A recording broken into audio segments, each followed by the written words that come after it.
Welcome everyone to today's talk about the Unreal Animation Framework, our next generation animation system for UE, UEFN, and the open metaverse. My name is Nicolas Frechette, and I am a programmer at Epic Games.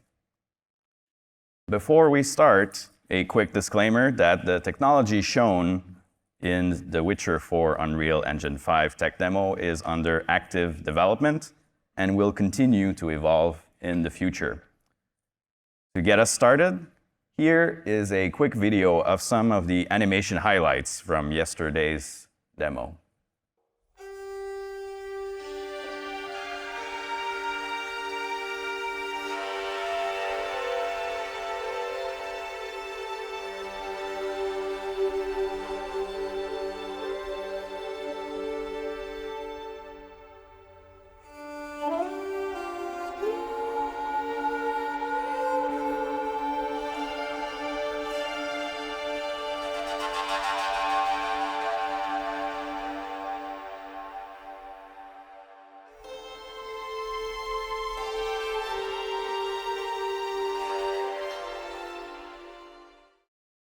Nice. To better understand where we are going with the Unreal Animation Framework, it's worth first taking a step back to see where we come from and where we are today.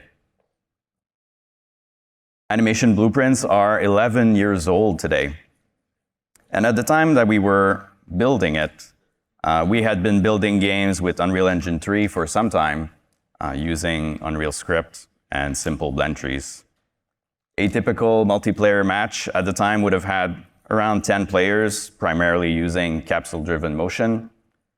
And the hardware of that era was slowly emerging with more cores, where you could typically find 2 to 6 threads. And so it was in that landscape that animation blueprints were conceived. And we wanted to primarily address 3 things with it. First, we wanted to increase expressivity by moving away from simple blend trees towards more powerful animation graphs.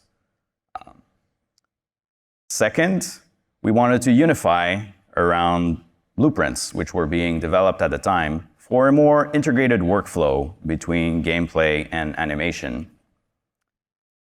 And third, we wanted to push as much of the animation workload onto the worker threads as we could. And this has proven to be quite successful over the years. And today, in a typical Battle Royale match, you can find 100 players using a mix of capsule-driven motion and root motion from the Nintendo Switch all the way to the high-end consoles. We use animation blueprints extensively for all of this, and the hardware trends have continued in the previous direction. And today we find 8 to 16 threads on common hardware. We've also released the Unreal Editor for Fortnite not too long ago, making game development much more accessible to developers, allowing for a ton of new niche and fun game experiences to be created within the Fortnite ecosystem. And as we look ahead, we have much broader ambitions. We envision an open metaverse where you might have 1,000+ players within a single game experience, powered by multiple servers and perhaps hundreds of threads, using the Unreal Animation Framework. The hardware trends have continued to evolve, with today's CPUs having more cores than ever before. And we're now seeing commonly a mix of slow and fast cores in the hardware. This makes it especially challenging to manage concurrent workloads efficiently, and it is now more important than ever. These are just some of the challenges that we are facing ahead. Let us now focus on some of the unique specifics in the Witcher 4 Tech Demo. A story-driven world like this is rich and full of life, NPCs walk about in the environment, they interact with it, they interact with one another, as well as with the player. This requires careful orchestration with gameplay to ensure contact point fidelity is maintained, and so the execution order is very important. Root motion is also desired for the higher fidelity that we can get, and with it, it brings the need for stitching and warping as we enter and exit contextual interactions, as well as cinematics. And when the story calls for it, NPCs can congregate together in a small area like this. This is the market scene from the demo. In here we have over 300 NPCs. These are not particle system. They are not GPU vertex animated. They are not simple crowd actors. Each and every one of these is a fully fledged NPC with all of the bells and whistles that you might expect. They have slope warping using control rig. They have look at IK using control rig. They are motion matching, etc. All of this is, of course, running at 60 frames per second on a standard PlayStation 5. Root motion in a scene like this is especially challenging from a performance point for two reasons. First, today with animation blueprints, when you rely on root motion, animation evaluation is constrained to the game tread, severely limiting our ability to reach this kind of scale. Second, not only do we have to animate each and every NPC within the view, but even NPCs not on screen or occluded still need to continue updating for us to be able to extract their root motion and move them about the world. And so, to better adapt to this changing world and face these challenges head on, our answer is the Unreal Animation Framework. From the ground up, it has been designed for high performance.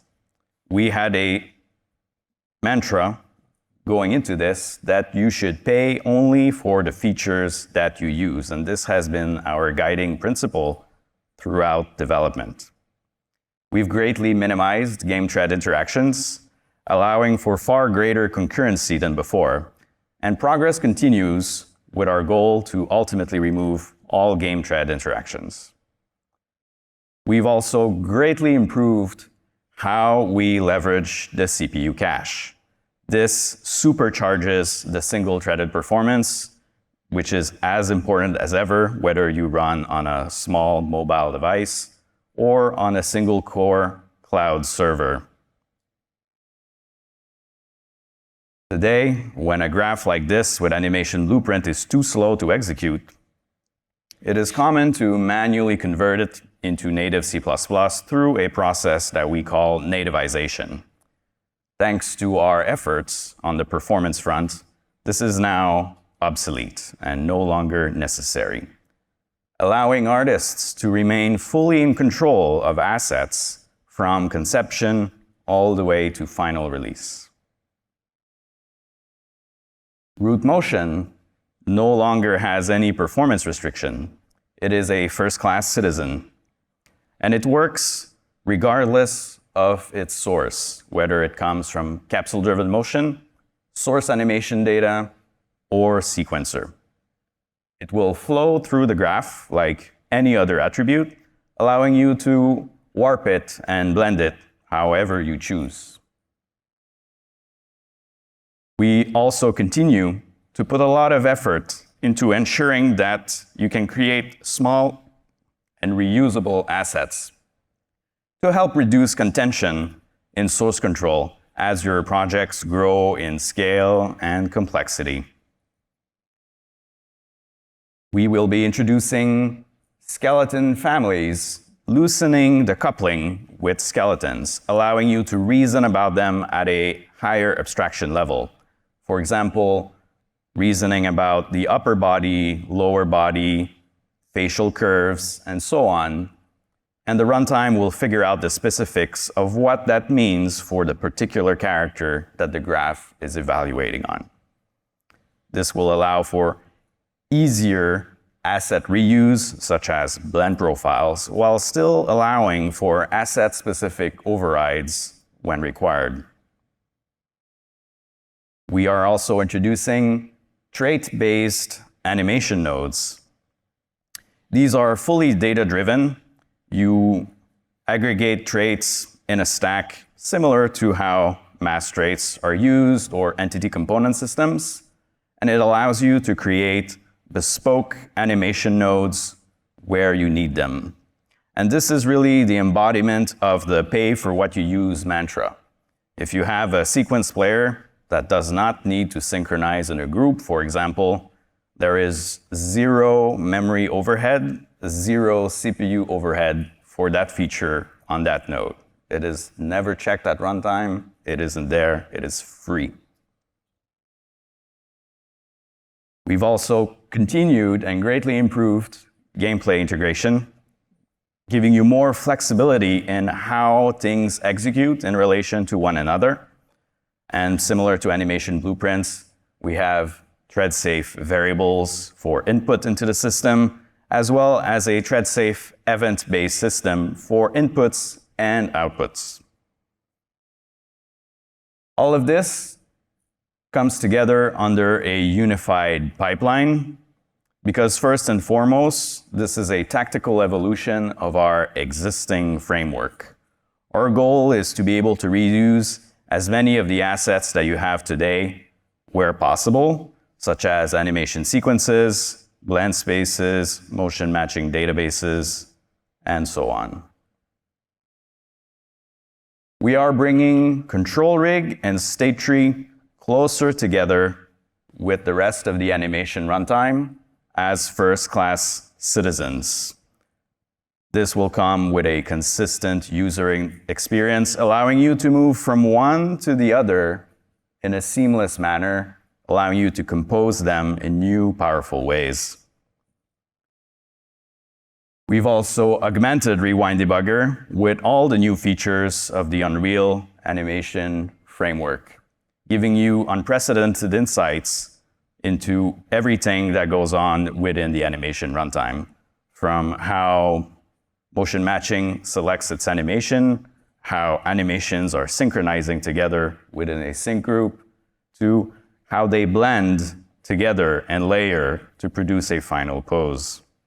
We've also greatly improved capture and replay performance to be able to work at the sorts of scale that you've seen. Now onto the good stuff. On the right here, you have an image of a capture I took a few weeks ago from a development build. This is in the market where there are over 300 NPCs running at 60 frames per second. And here I have to again point out that even NPCs that are off screen are fully animating, although at the lowest level of detail. In here, we animate over 45,000 bones each frame. And this is split over 800 skeletal meshes.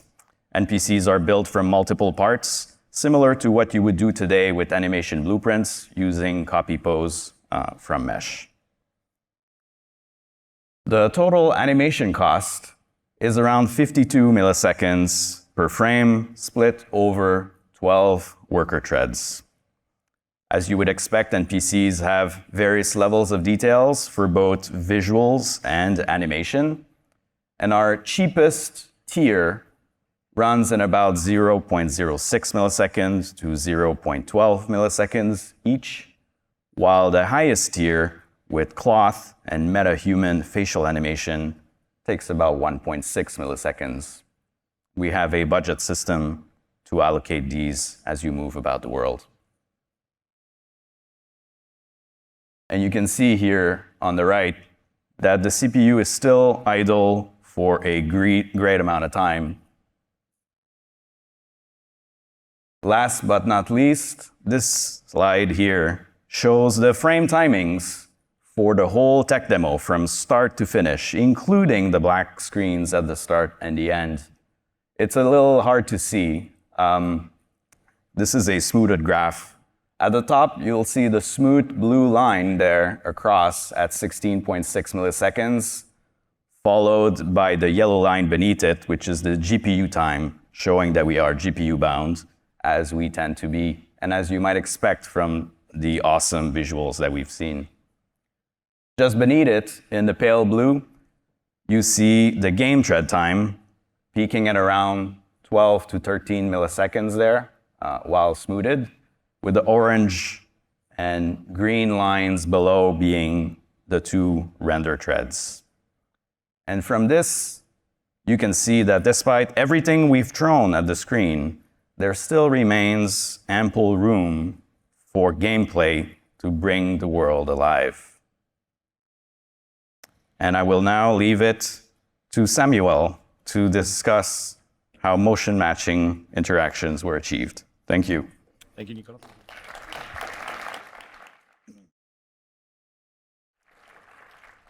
Good morning, everyone. My name is Samuele Rigamonti. I'm a principal animation programmer at Epic Games and mainly focusing on procedural animation and motion matching. So, thanks to the Unreal Animation Framework, we can now afford many actors simulating dense crowds. And with increased density, we're now facing the challenge of character interactions.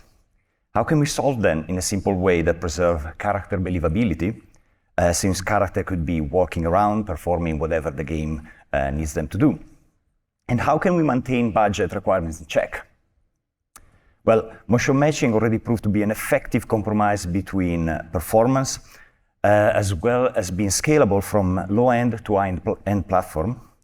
So we decided as a starting point, extending it with a few concepts. So we introduced a new post-search interaction asset specifying animation for each possible role actors can take. In the example, we have series mounting animation with the role player, synchronizing with Kelpie animations covering for the role horse.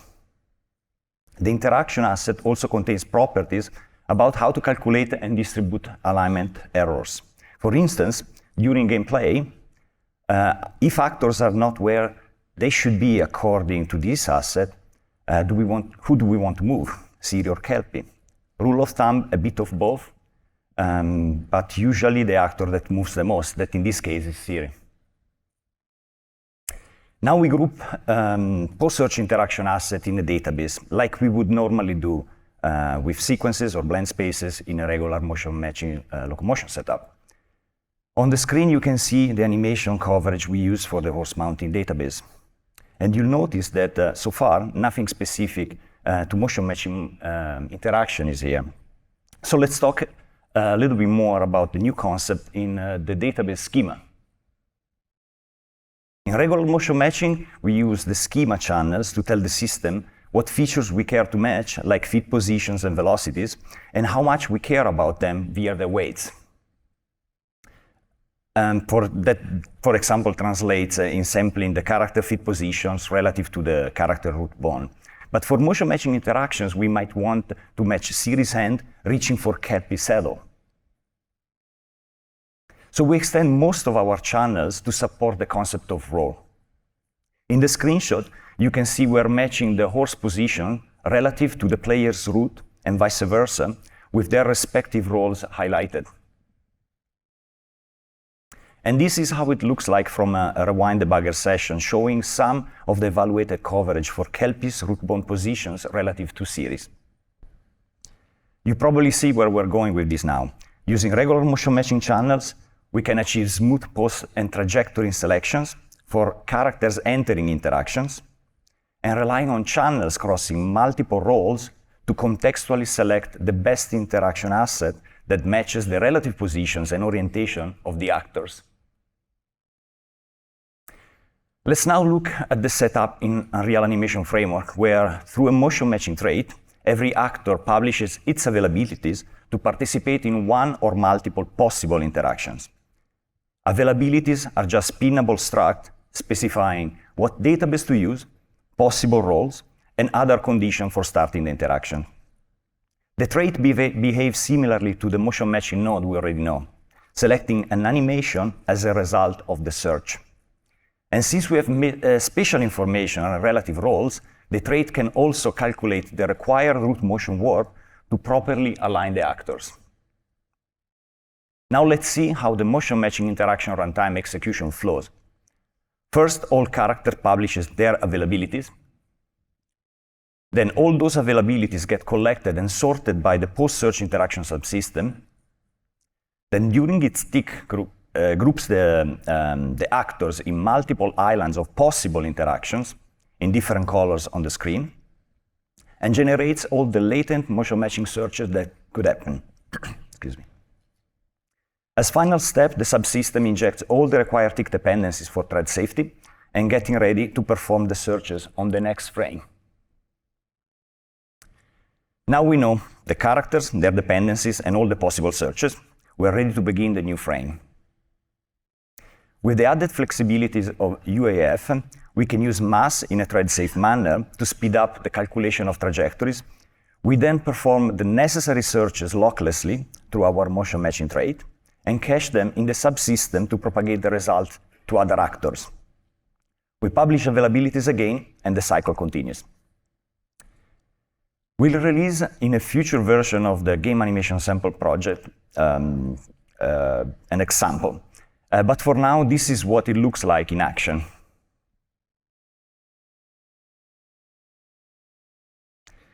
And here's Adriana from CD Projekt Red to show us how it's being used in their games. Thank you. Thank you so much.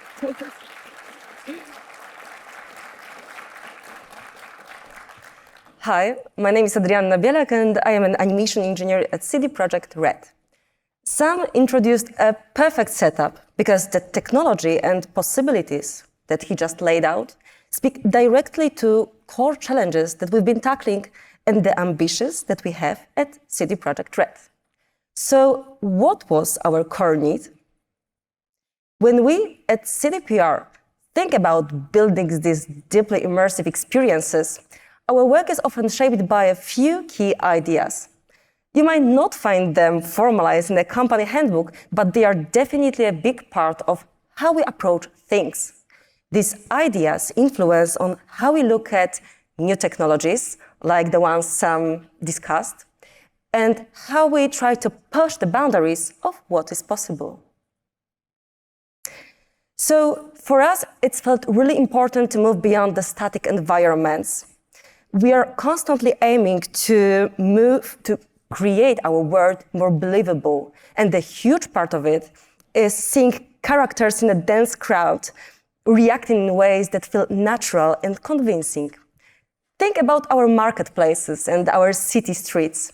We really want all those populated spaces to feel authentically alive, bustling with individuals who don't just stand around, but feel and seem to live and feel alive.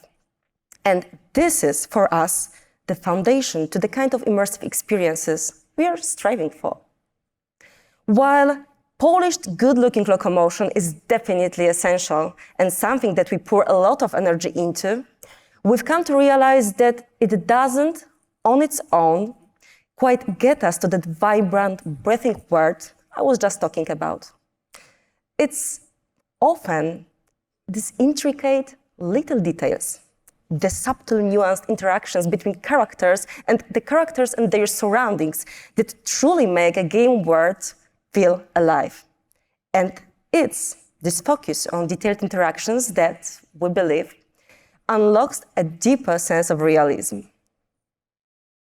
Everything we've discussed, this desire for living worlds, the focus on detailed interactions, it all fuels this deep-seated commitment. At CDPR, trying to deliver the highest quality, deeply immersive experiences for our players is what really gets us going every day.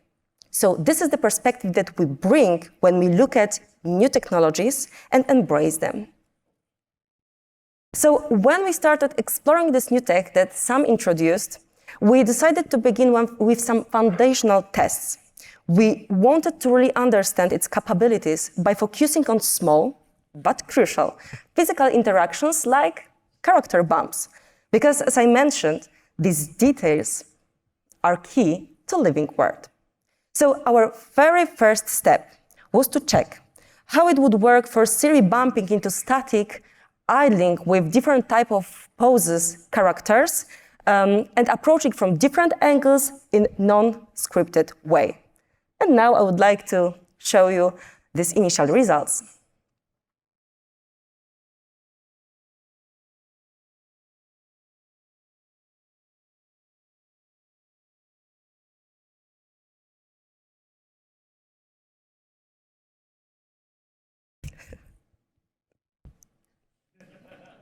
So, naturally after that, we wanted to check and transfer this mechanic to more complex scenarios, something what the player would experience in the game. So here we are. We've got the Siri who's walking, we've got the NPC who's also walking, and we also add a slope to check how it should work.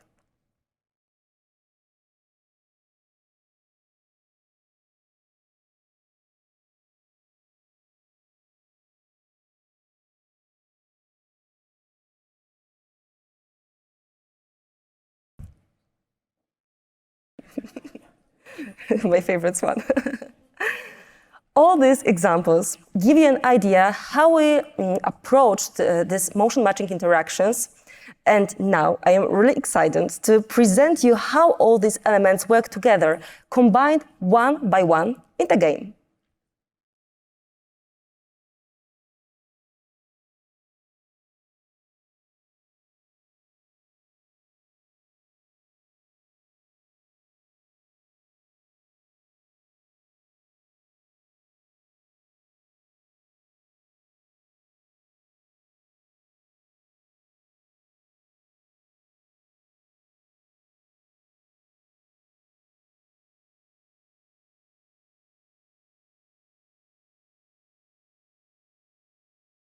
As you saw at the tech demo, applying this technology into our game systems has confirmed that these physical interactions really do work effectively.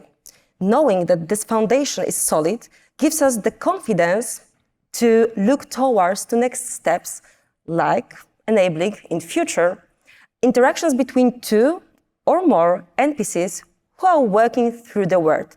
And here we've got a really good example for that because we've prepared a dedicated post-search interaction data asset for NPCs greetings.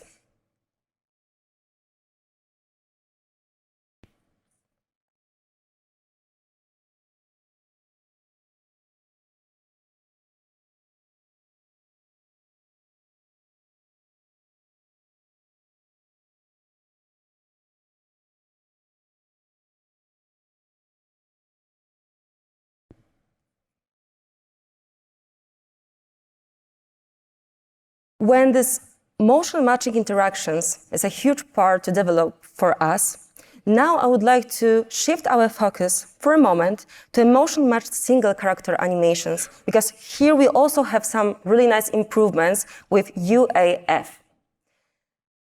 And before that, sorry, I forget about something really important if it comes to motion matching interactions, because it isn't only a visual showcase, because we've easily integrated seamlessly with our gameplay systems, especially with smart objects, by exposing a flag for our designers to give them really good, direct and granular control, so they could decide at which character and in which smart object it could be bumpable. And now we can shift our focus on the smart objects topic, because these improvements are really nice if it comes to the naturalness. I want to talk you something more about how we set up smart objects, because this topic has been covered by Julius Girbig from CDPR and also Justin He from the Epic Games during yesterday's presentation about locomotion and interactions for hundreds of characters. So if you haven't seen it, I do recommend to watch it. So today I would like to talk you a little bit more about motion matching improvements with UE5, about those effects, and also about modular design here, in terms of smart object entries and smart object exits. Watch this. what you are seeing is powered entirely by motion matching and full root motion. Watch this fluidity and the lack of juttering transitions when the character approaches to the object. And this level of naturalness is something what we wanted. But of course, the true exam is in the gameplay, and we would like to have a universal, general solution not only for human NPCs, but also for animals and for Siri. So we created some more complex scenarios when the character can also interact with smart object entries and exits with other characters. And the perfect example here in the tech demo is the Vegas scenario.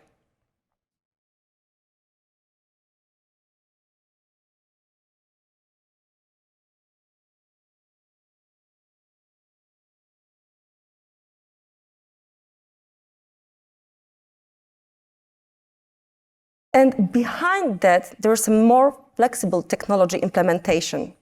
This is an animation graph dedicated for smart object entries, which is an abstracted logic and a separated animation module. It contains its own logic. In that case, you can see the chooser evaluation and also some important variables like the alignment transform, which is used also in alignment transform animation notifiers in UE5. Again, more information about this anim notify you can find in the Julius and Justin's presentation from yesterday. And here is a true power of UAF, because this animation graph can be injected into any animation module. In our case, we injected our smart object entries animation graph to the NPCs module, but it could be any character. And as you can see, you can do this by a dedicated thread, which also has some important general animation arguments like blending. Before I continue, I have one question. How many programmers do we have right now in this room? Please raise your hand. Wow, cool. Because I've got one hint connected with this topic and with UAF. You can eject your animation graphs through the code. Fully. Thanks to the dedicated new animation data interface in UAF, which I really love, because as a programmer, I love to be able to call everything through the code. So, as you can see, you need to create your payload, and it is essential because it bundles all important, crucial data for you. For example, some custom variables like the chooser table or the post-search interactions data asset. In the second step, you can bind and some of your custom methods, for example, from your custom animation systems. In our case, it was idle animation systems. So as you can see, you can really nice combine your custom stuff with that injection. And finally, you need to pass this payload among other arguments. And again, they are general animation arguments like blending settings. So this programmatically control gives you a really nice opportunity to have a context-aware animation setup. Truly, all these features and approaches unlock the vast range of dynamic gameplay possibilities, fundamentally changing how we can bring our words and our characters to be alive. But for final thoughts, I would like to hand it over to Paddy from the Epic Games. Thank you.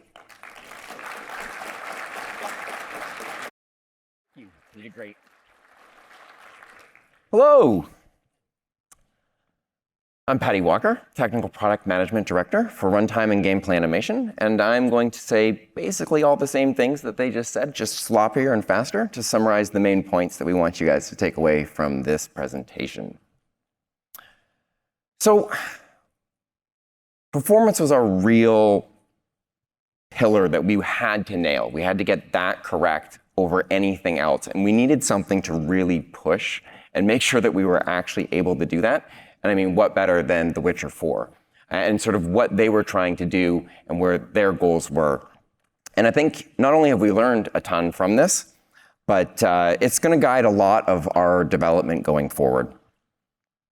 So first things first, we're running UAF on all of the characters inside of this demo. That actually wasn't going to necessarily be the case. We were thinking that we were not sure if we would get Siri and Kelpie done, but we ended up getting everything piled on for UAF. And I think it's turned out quite well and really proven out the performance. The other one is that root motion is not traditionally been the best inside of Unreal with animation blueprints. If anyone's seen the dreaded drop-down menu for root motion, it's just not been a strong point of the engine. So we wanted to make sure that it was fully integrated and seamless for UAF. And it was really important for CDPR as well, for the believability and the weight of the characters. And so, of course, we can now warp it through the graph. And again, this was historically not possible and was only evaluated on the game thread. So again, it's been really important for us to make sure that this is really seamless for UAF. So currently, these are some of the tools that some of the main tools that we have working as experimental inside of UAF. So we've got motion matching, choosers, sequencer, control rig, state tree, which will be our state machine replacement for now, and many, many more, of course. And we're trying to get as many of the systems up and running as quickly as you can, even if it's in an experimental state, so that we have all of the pieces to work with. So I want to sit on this one just for a second, because I think for Unreal, this is a pretty big game changer. No nativization for the animation graphs, especially for any of the technical artists or artists that have worked on games inside of Unreal. It's tough, right? Like when everything gets moved into code, you're sort of locked out of the development side of things, and it goes more towards the engineers, which isn't great. Or you make changes and now the engineers have to do extra work, and it creates these massive bottlenecks that we just don't want. And so yeah, there was no nativization at all. What we built was exactly how we shipped it.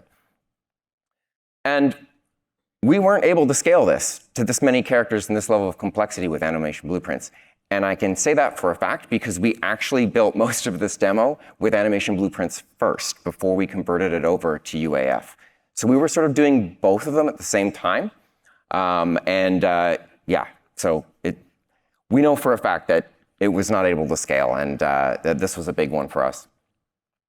And then multi-user editing and shareable pieces. So I'm going to sit on the shareable pieces for a second here, because I think one of the goals for us for UAF as we sort of move towards production ready is that we actually want all of the pieces of your game features to be not only shareable across your projects, but shareable on Fab. You can imagine that you create a cool cover system. Maybe it's like a sticky cover system.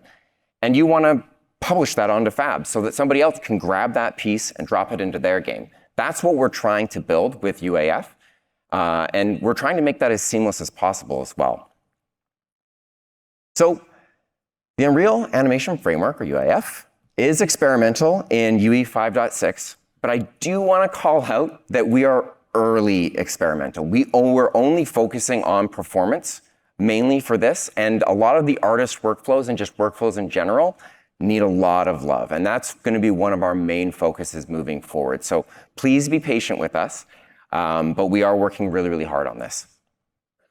So where are we going? What's next? So I just talked about the artist workflows. That's our number one thing coming up next. We have to prove out how everybody uses the tools and make sure that it's going to be a great experience, not only for technical people, but for non-technical people. We want to bring in as many non-technical artists and animators in as we can.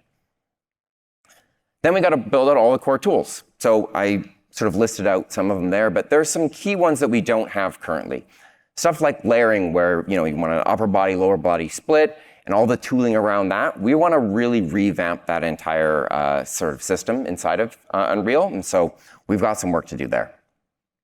And then iterate on the design in Engine. We don't want to just build something and then toss it out and hope for the best. We want to really iterate. We're going to bring in a lot of artists and technical artists to make sure that we're going over and over again and making this as simple and as easy to use for you guys, so that when it's production ready, hopefully it's going to be amazing out of the box.